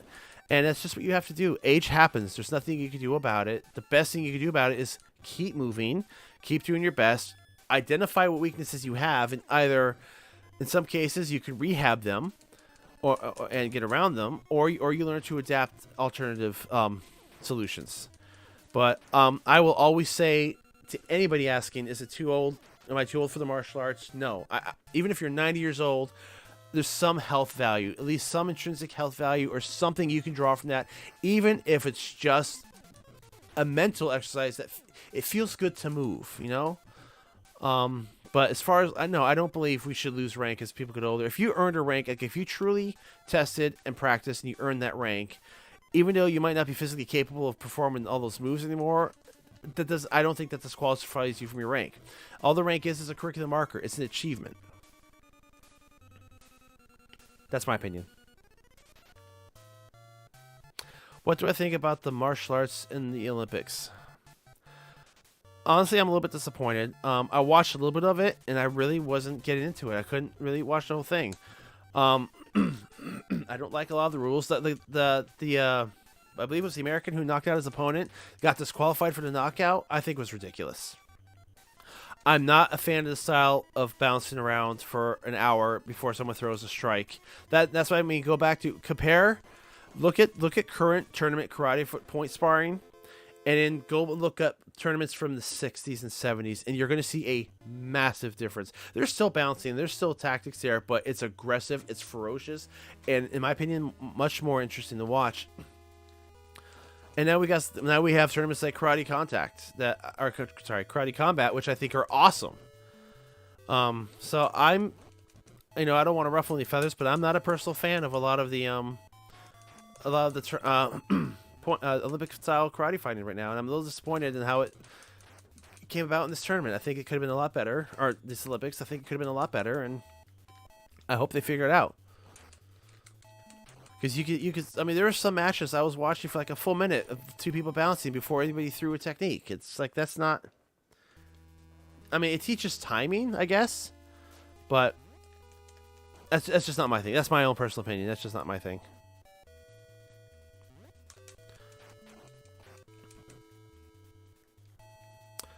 Scorch says, Sensei Dan, speaking of aging, I know older martial arts students who use Dojo therapeutically for their body. What is Dojo? I'm curious to ask. I have known people who chose to use martial arts for rehab. I had a classmate, when he was young, as a teenager, he had cancer in his leg, and he had to have it removed, and he's got a lot of massive scarring, and his doctors told him that he would probably never even walk again, and the physical therapy was a lot, like cost-wise, so he decided, screw it, he was going to go into the martial arts. He joined Kenpo just to do his own rehab, and not only did he walk again, he earned his black belt. Actually, he earned his third-degree black belt. And it comes down to the will of the student. I mean, doctors know what they're talking about, but sometimes they underestimate what a person's willing to do to better themselves. I mean, this is our lives, and if it's something you want to do, and I think martial arts is fantastic for rehab, so I'm curious to know what you mean by Dojo. What exactly is that? This is the last playthrough I'm doing, by the way. I can only die at this bridge so many times. Jodo is the martial art where you train with the staff that's about 4 feet long. The Jo is shorter than the bow. Interesting. No, I'm not familiar with that. I think that's awesome. And that actually does make sense for someone who's aging. Weapons training.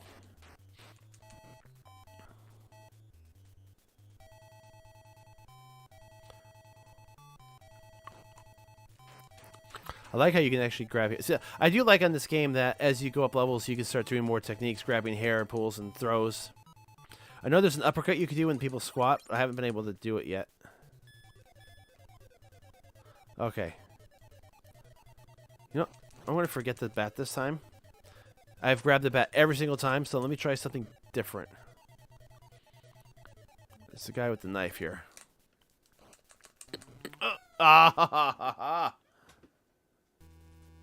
Okay, this is my last try.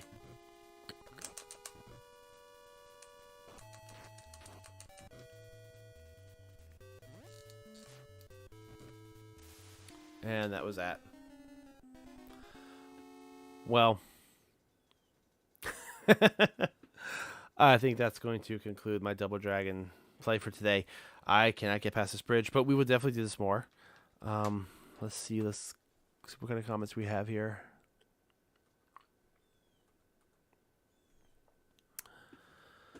I remember when you did the Shotokan documentary, you touched on Taekwondo, ITF, and WTF, which is why I feel they don't care for each other and roots are so similar. Yeah, I get a lot of people asking me to do topics on the difference between ITF and WTF Taekwondo, and some people say, no, one is better than the other. I don't have the experience to say which one I prefer, which is better than the other. That would require some more research, but I do think that is a topic I want to go back to and revisit. Like I said, we have a couple in process right now. You're going to start seeing a lot of art history touches in the shorts. Like the YouTube shorts are only about a minute long, so we can only cover so much topic. So I think we have about like 50 scripted right now, and of course they're not all going to come out at once, but we're going to film them and release them in batches and do kind of like a consistent trickle release so that there's always new content coming out. And they're going to be, some of them are going to be old topics that we've covered. They're going to be condensed and repackaged because there's a lot of people on YouTube Shorts. Like we have 42,000 people on our subscribers list. Some of the videos have 1 or 2,000 views. Well, that tells me there's 40,000 people of our own who have not seen it, and plus a whole other audience, untapped audience in YouTube Shorts that I think that if we get, just trying to get the topics out there more, maybe people will enjoy it and come back and contribute to more, and we can grow more videos that way. Other videos, there's going to be a lot of new topics, especially with the art history. We're going to touch on, I know we have a Wateroo one, we've got Shorin-ryu, 𝗘𝗫𝗖𝗘𝗦𝗓, some that we haven't done yet at all. And again, they're the little testers. We're going to throw them out there. We're going to see what topics land, because if we see that those history ones are doing well, then we're obviously going to devote more time and resources to those topics. Now, the other thing too is this channel is a lot of work. Like, I don't know if you guys understand, I work 2 to 3 jobs outside of doing the channel, and the channel itself is a 20, 30, 40 hour a week job. So one way to help too is, joining us on our Patreon and our YouTube memberships helps us tremendously. That just helps support the channel. The channel, we have expenses to cover and the time involved in doing it, and we're going to be revamping that soon too. As soon as we get like our shorts and some more history episodes out, we're going to be revamping our Patreon to add more content for that as well. And we also have, I can't reveal them just yet, but we are going to be releasing some new merchandise very, very soon. We're going to launch a whole new store. We've got a new Art of One website in progress, and we're going to expand on it as we go. So it's going to hopefully be a hub for everything, hub for the channel, a brand new store. For those who remember, for the Goju-Ryu episode, we did the Forefather t-shirt with Chojin Miyagi. We've got 12 more coming. They're going to come in stages, but we've got more Forefather shirts coming, more merchandise coming. We're going to do jackets. Eventually, we're going to keep expanding and always adding new stuff to the channel. We're going to add new content. We're going to expand content. We have a roadmap in front of us, guys. So we're not just we're not just flying by the seat of our pants. We have a plan, and we're trying to go step by step. It's just a matter of the time and what you guys react to, and what you guys find that is worth it. And, there's some topics that we thought, oh wow, this is gonna be a great, interesting topic. People are gonna eat this up, and it sits there and it gets like 200 views. We're like, okay, well, that didn't land. And then other ones take off unexpectedly. So that's, the customer's always right. So we're gonna go by what you guys watch and what you guys prefer and ask for. So I would just want to thank you guys so much for watching. Excuse me. So we have a lot more in the works. We're really excited. I appreciate all of your patience. I like doing these streams. These are really fun hangouts, and it's just good to talk. And I want to treat these as AMA sessions. So every time we come in here and chat, the game is secondary. The game is just something to do in the background, just to give it. It's kind of like friends hanging out and just playing video games in the living room. So I had a wonderful time here today, guys. Let me know in the comments below other games you want to see. I'll be putting up more polls. We'll do more live streams. So As far as our regular episodes, our weekly episodes, the schedule's gonna be a little bit weird right now. We're gonna do more shorts and streams until we can get some scripts written. I don't want to just rush scripts because sometimes there have been times in the past where like, okay, the deadline's coming, I have to write, shoot, and edit something real quick. There have been mornings, you guys have no idea how many mornings that I was up Monday until about 5 or 6 a.m. to get next day's episode up, and I don't want to do that because that's not fair to you and it's not fair to the content. So we're just trying to give ourselves time to write quality content. We've got some bigger history ones in the works, and that's what we have on the horizon. So with that, we're going to sign off now. I just want to thank you guys for joining us today. I hope you have a wonderful, wonderful weekend. Feel free to tell me how much I suck at Double Dragon because this is one of the first real playthroughs I've ever done with it. And as always, it was a pleasure. Thank you everybody for joining, and hope you have a fantastic weekend. Take care, everyone.